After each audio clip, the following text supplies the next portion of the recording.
Welcome back to another technical deep dive here in the debug zone. Today, we're tackling a big question and breaking it down with insights from other users.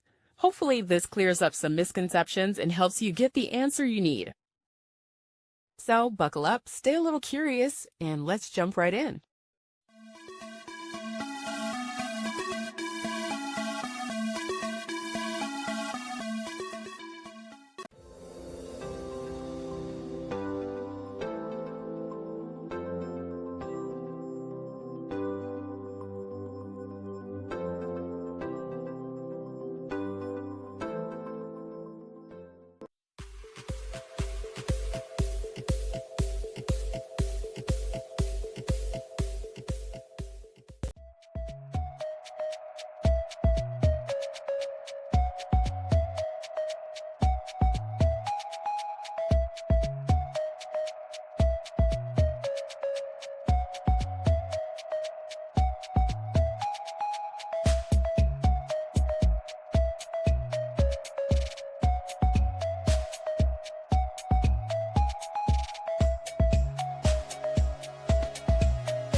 And that's a wrap.